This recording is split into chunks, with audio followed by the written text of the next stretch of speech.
क्यों कोई भी एक्टर और सेलिब्रिटी एग्जाम पेपर लीक पर बात नहीं करता? क्यों कोई भी एक्टर और सेलिब्रिटी मणिपुर और वहाँ के वायलेंस पर कुछ नहीं बोलता? जबकि मणिपुर की मूवी बूंग ऑस्कर के बाद जो सेकंड अवार्ड है बाफ्ता उसे जीतती है, लेकिन कोई भी सेलिब्रिटी और एक्टर्स कंट्री के किसी मुद्दे पर मुकर होकर बात ही नहीं करते। क्या ये रियल आर्टिस्ट हैं या सिर्फ अपने फायदे के लिए ही बोलते हैं? इसीलिए इरफान सर मेरे फेवरेट हैं, जो रियल आर्टिस्ट थे, जो अपने रिलीजन की गलत परंपराओं के खिलाफ भी बोलते थे। वो थे रियल आर्टिस्ट। परंपरा तोड़ना शायद मेरा जन्मसिद्ध अधिकार है। ऊपर वाले ने मुझे इस मिशन के साथ भेजा है। मैं परंपराओं पे सवाल उठाऊंगा और तोड़ने की कोशिश करूंगा। देखो, आज से मैं एक नई वीडियो सीरीज स्टार्ट कर रहा हूँ जहाँ हम cinema, Indian artist, art cinema और उससे जुड़े हुए मुद्दों पर डिस्कस करेंगे, जिस सीरीज का नाम होगा अब तो सच बोल दे।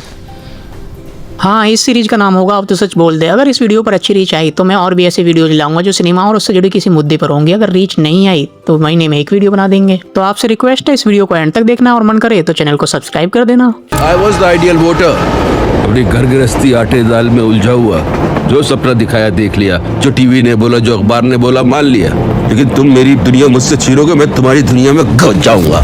देखो, आज की वीडियो का टॉपिक है why society hates artist and art cinema. आपने अक्सर सुना होगा कि आर्टिस्ट या क्रिएटिव पर्सन को सफर करना चाहिए। बिना दुख दर्द तकलीफ के कोई भी क्रिएटिव पर्सन नहीं बन सकता, जो कि बिल्कुल ही गलत है। मैंने किसी भी आर्टिस्ट या क्रिएटिव पर्सन को यह कहते नहीं सुना कि उनकी आर्ट या क्रिएटिव वर्क उनके दुख दर्द या तकलीफ की वजह से है, बल्कि वो तो उन्हीं दुख दर्द और तकलीफ को एंजॉय करके अपने आर्ट फॉर्म को क्रिएट करते हैं। फिर ये कॉन्सेप्ट आया कहाँ से कि आर्टिस्ट या क्रिएटिव पर्सन को सफर करना चाहिए?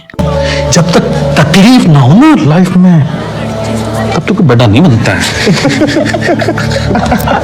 मुझे लगता है कि ये सोसाइटी का बनाया हुआ एक इम्पोज्ड कॉन्सेप्ट है। वो सोसाइटी जिसमें school, family, industry, system, government सभी आते हैं ताकि आर्टिस्ट और क्रिएटिव पर्सन को कंट्रोल किया जा सके। वो अपनी ही प्रॉब्लम्स में उलझे रहें, क्योंकि आर्टिस्ट हो या क्रिएटिव पर्सन, उनकी इंडिविजुअल और क्रिटिकल थिंकिंग होती है, और जिनकी ऐसी थिंकिंग होती है वो सवाल पूछते हैं, और जो सवाल पूछते हैं वो कभी भी रिबेलियन बन सकते हैं। इसलिए आप देखोगे कि बचपन से ही क्रिएटिव थिंकिंग को, क्रिएटिविटी को खत्म करना शुरू किया जाता है ताकि कोई आर्टिस्ट ना बने। और एज ए सोसाइटी हमको आर्ट तो पसंद है, अपने घरों में लगी पेंटिंग्स पसंद है, दीवारों पर बने डिजाइन पसंद है, अच्छी स्टोरीज पसंद है, लेकिन उन्हीं क्रिएटिव वर्क को और आर्ट को बनाने वाले आर्टिस्ट पसंद नहीं। जैसे महाराजा रवि वर्मा की पेंटिंग सभी को पसंद आती है और उस टाइम भी आई थी, लेकिन उन पर भी कोर्ट केस चला था। मंटो जैसे आर्टिस्ट पर भी केस चला था, जो थोड़ा सच के आसपास लिखते थे, क्योंकि रियल आर्टिस्ट कभी भी सवाल उठा सकते हैं। देश में हो रही गलत घटनाओं पर, गंदी हवा पर, गंदे पानी पर, डिफॉरेस्टेशन पर, करप्शन पर, ऐसे बहुत से मुद्दे हैं। लेकिन हमारे कंट्री में ये नहीं हो रहा है। ऐसा क्यों? क्योंकि हमारे कंट्री में तो सिर्फ वो आर्टिस्ट या उस सिनेमा को प्रेज मिल रहा है जहाँ वायलेंस है, या सिनेमा ज्यादातर रिलीजन से जुड़ा हुआ है। इसलिए आर्ट सिनेमा सफर करता है, क्योंकि आर्ट सिनेमा हीरो नहीं देता, इनके पीछे लाउड बीजीएम हो, स्लो मोशन में एंट्री हो। आर्ट सिनेमा में तो ह्यूमन होते हैं, और ह्यूमन मैसी होते हैं, वो अनकंफर्टेबल होते हैं, और वही देखकर हम अनकंफर्टेबल नहीं होना चाहते। इसलिए आर्ट सिनेमा हम नहीं देखते। हमें तो सिर्फ एंटरटेनमेंट चाहिए। वैसे एंटरटेनमेंट जरूरी भी है, लेकिन आपके रूपों से बने स्टार्स आपसे ही जुड़े किसी मुद्दे पर बात तक नहीं करते। सिनेमा तो जब बनाएंगे, वैसे वो भी क्या करें, उनको कंट्रोल किया जाता है। अब आते हैं कि कैसे और किन तरीके से रियल आर्टिस्ट को या आर्ट सिनेमा को कंट्रोल किया जाता है। शुरुआत होती है इंडियन स्कूल से, जहाँ क्रिएटिविटी और आर्ट को प्रेज नहीं करते। बचपन से ही बच्चे को इस तरह से मोल्ड करते हैं कि वो ओबीडियंट बने, यूजफुल बने। एक रिसर्च बताती है कि 1 से 5 साल के बच्चों के बीच 90 to 95% क्रिएटिव होते हैं। जैसे ही वो बड़े होते चले जाते हैं, सिर्फ 2% क्रिएटिव बचते हैं। हम अपने स्कूल्स और कॉलेज में सिर्फ ऐसे बच्चे और यंगस्टर प्रिपेयर कर रहे हैं जो सिर्फ यूजफुल बने, जो ऑर्डर फॉलो करें, सवाल ना पूछे। जब यहाँ से भी कोई आर्टिस्ट बन जाए तो उसे इंडस्ट्री तोड़ के रख देती है। यही फिल्म इंडस्ट्री कंट्रोल करती है आर्ट सिनेमा को, क्योंकि अब ये इंडस्ट्री है, सिनेमा नहीं। इंडस्ट्री उसी को बढ़ावा देती है जिससे फायदा होता है। और रिसेंट टाइम में देखोगे कि सारी फिल्में एक जैसी ही दिखती हैं। अगर आर्ट सिनेमा थोड़ा बहुत बने तो हम उसको प्रेज नहीं करते, हमारी गवर्नमेंट उसको प्रेज नहीं करती।